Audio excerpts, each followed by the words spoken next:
ভারতবর্ষে এই ব্রহ্ম সরোবরে পিতামহ প্রজাপতি ব্রহ্মার পুজো হয়। আপনারা দেখছেন বিরাট ব্রহ্ম সরোবর। আর এই সরোবরে অজস্র মাছ রয়েছে। পাহাড়ের চারিদিকে পাহাড়ে ঘেরা বিরাট বিস্তৃত এই মাঝখানে এই সরোবর।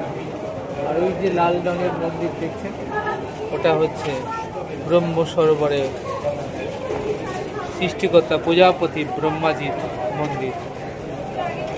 আজ 24শে ফেব্রুয়ারি 2026 মঙ্গলবার আমরা এসে পৌঁছালাম উদয়পুর থেকে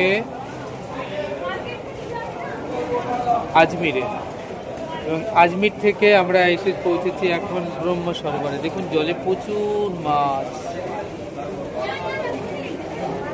আর এখানে যারা পিতা মাতার জন্য পিণ্ড দান করতে চান, ব্রাহ্মণরা চারিদিকে মন্ত্র স্তব স্তুতি করছেন।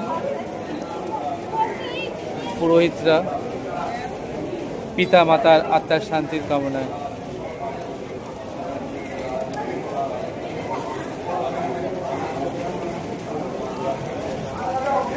এখন আমাকে দেখছেন, আমি রয়েছি পুষ্করে, ব্রহ্ম সরোবরে।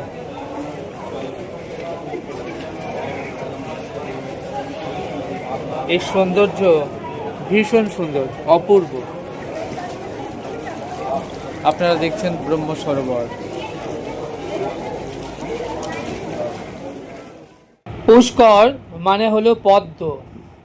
ব্রহ্মা তার হাতে পদ্ম নিয়ে যজ্ঞের স্থান নির্বাচনের জন্য বেরিয়েছিলেন।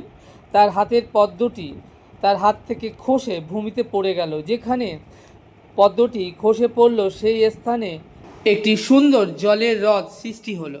তিনি বসে পড়লেন এবং তপস্যা শুরু করলেন। আজ সেই স্থানটির নাম পুষ্কর নামে বিশ্বখ্যাত।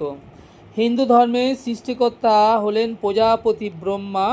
সৃষ্টিকর্তা হিসেবে তার গুরুত্বপূর্ণ স্থান থাকলেও তার কম পুজো।